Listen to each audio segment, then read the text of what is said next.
जे अभियंत्यांचे आहेत ती जबाबदारी आपली पार पडत नाही। त्यामुळे हे प्रश्न पुन्हा पुन्हा तोच प्रश्न निर्माण होतोय।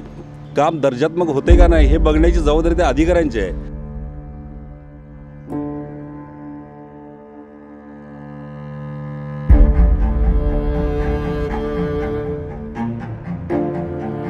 आणि काय समस्या आहेत हे जरा जाणून घ्यावं। 20-25 वेळा मी त्यासाठी कंप्लेंट दिली की साहेब इथं कुत्र्यांचं काय करणार, ते काय करायचं, कुत्री उचलून घेऊन जातात, बावडा वगैरे कुठे तर कळंबा भागात सोडतात आणि तिकडची कुत्री घेऊन येतात ह्या भागात सोडतात की साहेब या कुत्र्यांना घ्या आणि कुठेतरी जंगलात नेऊन सोडा, तिथल्या प्राण्यांची तरी काय ते खाण्याची सोय होईल। या सगळ्या भागाचा तुम्ही सर्वे करावा, लेआउट करावा आणि काय गल्लीमध्ये अवस्था आहे, कशी अतिक्रमणं आहेत, काय आहेत ह्याचा एकदा सर्वे करावा आणि गल्लीतल्या लोकांना बाहेर मेन रोडला जायला एक अधिकृत रस्ता व्हावा।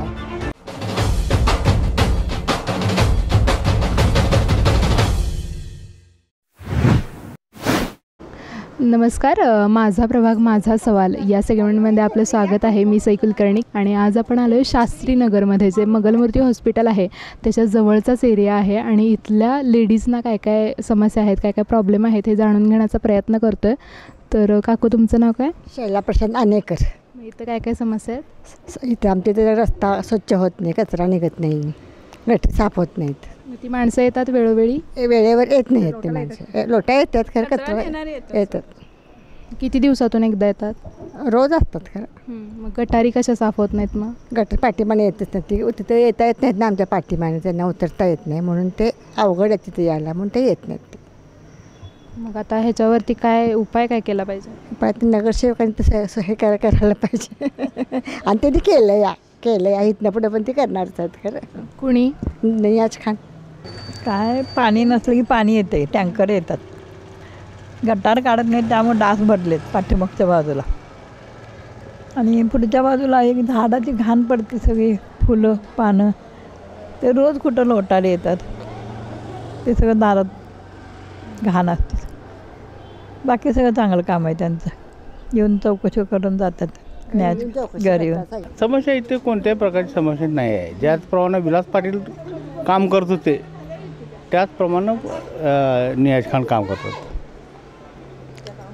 आणि समस्या कुठली त्यांनी ठेवलेली नाही आणि फोन केला की लगेच हजर आहे, म्हणजे आपला माणूस आहे निवांत।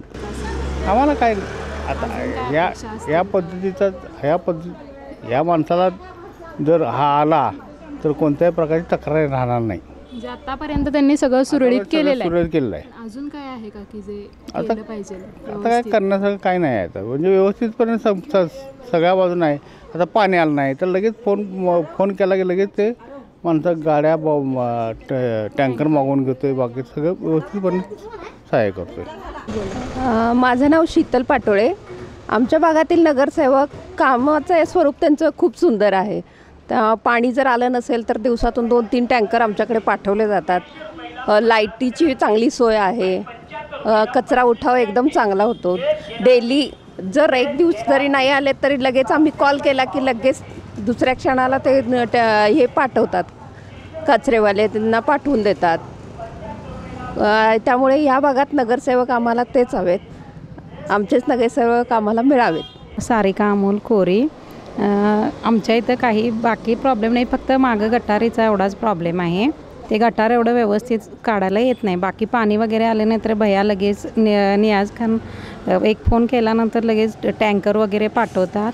समोर कचरा वगैरे जरी आला नाही घ्यायला तरी एक फोन केला तरी लगेच म्हणजे काम होऊन जाते। त्यामुळे बाकी काही तक्रार नाही, पण फक्त मागच्या गटारीचा एवढा प्रॉब्लेम आहे। तेवढं भैयांनी त्यांना सांगून ते वरचेवर आठवड्यातून एकदा तरी किमान गटार काढली जावी, कारण फार डासाचा प्रॉब्लेम निर्माण झाला आहे। एवढंच, बाकी भैयांच्या बाबतीत काय तक्रार नाही आहे, काम व्यवस्थित होते। पूर्वी कोण इकडे येत नव्हते, पण भैया आल्यापासून आम्हाला कसं कुठलीही छोटी छोटी गोष्ट असली तरी आम्ही त्यांना सहज फोन करून सांगू शकतो। त्यामुळे त्यांच्या आभार। घरी येऊन कुठलाही प्रॉब्लेम कुणाला काय आला तर ते प्रत्येकाच्या घरी येऊन भेटून प्रत्येक प्रॉब्लेम सॉल्व करतात, त्यामुळे काय प्रॉब्लेम नाही। फक्त एवढा गटारीचा एकच सगळ्यांचा जरा प्रॉब्लेम आहे, तेवढा हे केला की आम्हाला काय प्रॉब्लेम नाही आहे। पूर्वी ह्या भागाची खूप दुर्दशा होती, ते आल्यानंतर 3 वर्षात त्यांनी ह्या भागाचा पूर्ण कायापालट केला आणि आता मागच्या 5 वर्षामध्ये इलेक्शन नसल्यामुळे ते नगरसेवक नाहीत, पण तरीही आम्ही त्यांना हक्कानं बोलवतो, फोन करतो, त्यावेळी ते लगेच आमच्या कामाचं निराकरण करतात. गटरचा कचरा काढणं असू दे किंवा लाईट गेलेली असू दे, स्ट्रीट लाईट असू दे किंवा घंटागाडी असू दे, कचऱ्याचं असू दे, रस्त्याचं काम असू दे, कुठलंही काम सांगितलं, पाणी आलं नाही तरी ते स्वतःच्या मनानं टँकरची सोय करतात. अशा प्रत्येक कामात त्यांनी आत्ता 5 वर्षात आम्हाला पूर्ण सहकार्य दिलं आहे. आमची अपेक्षा आहे की निवडणुका लवकर लागाव्यात आणि चांगले यांच्यासारखे नियाज खानसारखे नगरसेवक चांगले निवडून यावेत, म्हणजे आपल्या कोल्हापूर शहराचा चांगला विकास होईल. नियाज खान साहेबांनी आतापर्यंत आमच्या इकडे भरपूर कामे केलेले आहेत. पाणी नसलं तर टँकर घेऊन येणे, रस्ता सगळा चांगला करणे आणि लवकरात लवकर निवडणुका होऊन निवडून यावे अशी आमची इच्छा आहे. सगळी कामं हो सगळी कामं व्यवस्थित होतात. आता आमच्या इथं कसं झालं आहे, 5 वर्ष निवडणुका नाही आहेत, 5-6 वर्ष झालं नगरसेवक ह्या भागात नाहीच आहेत. पण तरीसुद्धा त्यांना फोन केला ना तर आमची सगळी कामं होतात. पाणी येत नसेल, टँकर बोलवायचं असेल, गटरीची कामं किंवा झाडून काढणं सगळं. आता हे बघा, आता मी त्यांना फोन केलेला नाही आहे, हे त्यांना आता फोन केला की नाही की दुसऱ्या मिनिटात ते पाठवतात लगेच. म्हणजे ते असे इतके आम्हाला नगरसेवक नसताना सुद्धा आम्हाला ते काम मदत करतात. म्हणजे इव्हन कुठल्याही गोष्टीत त्यांना फोन केला की नाही ते दुसऱ्या मिनिटाला हजर असतात. त्यामुळे आता आम्हाला वाटते की ते निवडून यावेत. म्हणजे आधी पहिला निवडणुका लागू देत आणि निवडून पहिला आम्हाला तेच पाहिजेत खरं ह्या भागात, आम्हाला पूर्ण आमच्या शास्त्रीनगरला. भाग क्रमांक 13मधीलच मंगेशकर नगर अंतर्गत हा एरिया येतो आणि इथे काही लोकांच्या समस्या आहेत. नेमक्या काय समस्या आहेत पाहूया. नाव सांगा सर. मी किरण अत्तिग्रे. आता या ठिकाणी मला सांगायचं असं वाटतं की मंगेशकर नगर हा प्रभाग 44 पूर्वी होता, आता 4 प्रभाग झालेत आणि 13 हा एकमेव झाला. तर आता या ठिकाणी माजी नगरसेवक विजय सूर्यवंशी या ठिकाणी या प्रभागाचे नेतृत्व करत होते.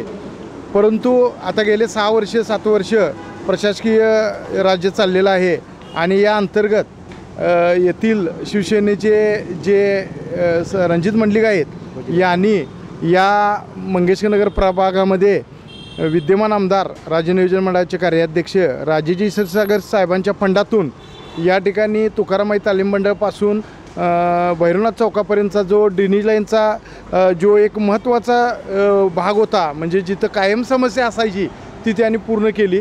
तसेच पिट्टेमपासून तुकारामाईपर्यंतचा डांबरीकरणचा पण रस्ता हा देखील आमदारांच्या माध्यमातून पूर्ण झाला.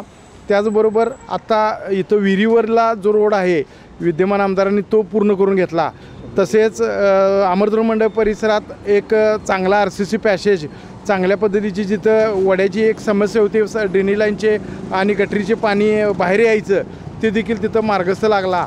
आणि अशा पद्धतीने विद्यमान राजेश क्षीरसागरांच्या माध्यमातून आणि रणजित मंडलिक यांच्या पुढाकाराने या भागातील चांगली पण कामं या ठिकाणी झालेली आहेत. परंतु या ठिकाणी अनेक बाकीच्या गोष्टी पण आता इथून पुढं करणे भाग आहे. यासाठी काही अतिक्रमण असतील, वड्याच्या समस्या असतील की तेथील नागरिकांना तो वड्याचे पाणी बाहेरून तिथं देखील रोगराई पसरते, त्या देखील तट तिथं बांधणे गरजेचे आहेत.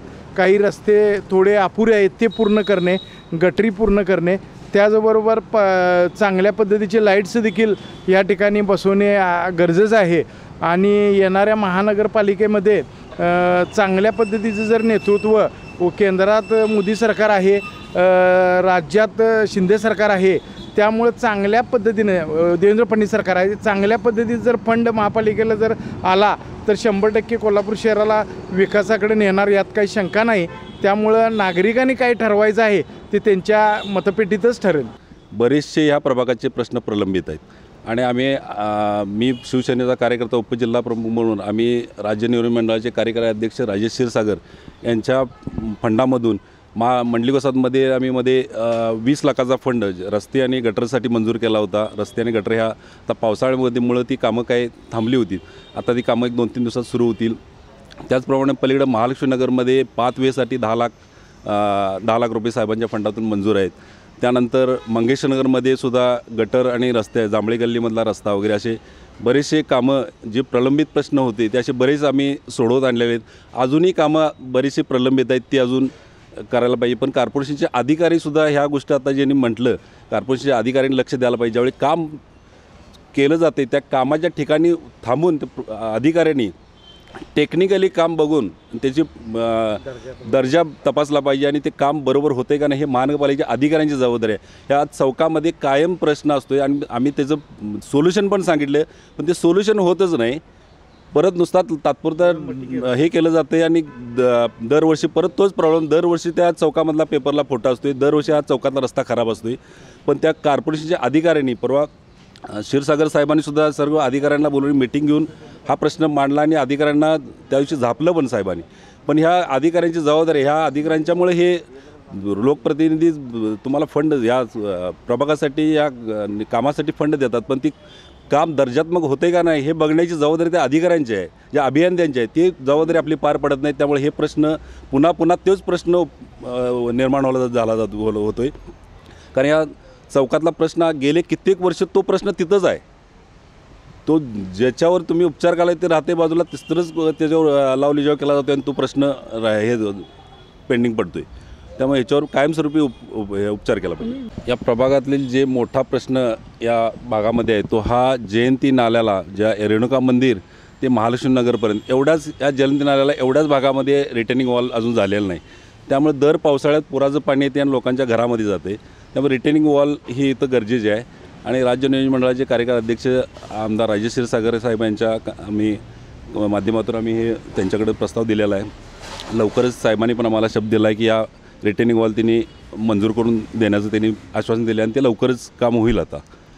आणि दुसरा एक प्रश्न आपला आहे की ह्या चौकामध्ये, रेणुका मंदिर चौकामध्ये जे 4-5 रस्त्याचं पाणी येते ते पाण्यामुळे इथलं चौकातला कायम रस्ता हा खराब होतो आहे. त्यामुळे त्या लागून जे एक मोठा नाला कॉर्पोरेशननं मंजूर केला आहे त्या नाल्याला ह्या गटारींची सगळ्या जोडण्या झाल्या तर हे पाणी तिकडं पास होईल. ह्या कॉलनीत जो येणारा फ्लो आहे ओढ्याचं पाणी प्लस ह्या शाहुद्यांच्या शाळेच्या वरून जे रस्त्यावरून जे पाणी वाहते, गटरी पूर्ण मुजलेले आहेत आणि पूर्ण त्या नाल्याला जोडण्या आहेत त्या जोडण्या झालेल्या नाहीत. जर त्या जोडण्या व्यवस्थित झाल्या तर हा पण फ्लो कमी होईल. ह्या पुराचं पाणी प्लस हे येणारं पाणी पण बंद होईल. आणि ह्यासाठी महानगरपालिकेच्या अधिकाऱ्यांना दरवर्षी आम्ही ह्या चौकाच्या ह्याच्याबद्दल सांगितलं जाते, पण तात्पुरतं लावलीजाव केलं जाते आणि तो परत विषय बंद केला जातो आहे. आणि त्या गटारी वगैरे स्वच्छ केल्या जात नाहीत. ह्या आमचा मोठा इथं या कॉलनीत प्रश्न आहे. 96 इथे माझं घर आहे. इथे जयंती खरं म्हणजे नदी पूर्वीची, पण जयंती नाला असं म्हणून ओळखलं जातं. त्याचं पाणी दर पावसाळ्यामध्ये येतं इथं घरामध्ये आणि घरात शिरतं. त्याच्या बाजूला ती प्रोटेक्टिंग वॉल व्हावी अशी अपेक्षा आहे. शिवाय काय झालं आहे, या गल्लीमधून बाहेर पडायला आम्हाला रस्ताच नाही आहे. मी रणजित मंडलिकांनाही विनंती केली की आम्हाला कुठून तरी बाहेर पडायला, मेन रोडला जायला आम्हाला रस्ता मंजूर करून द्या.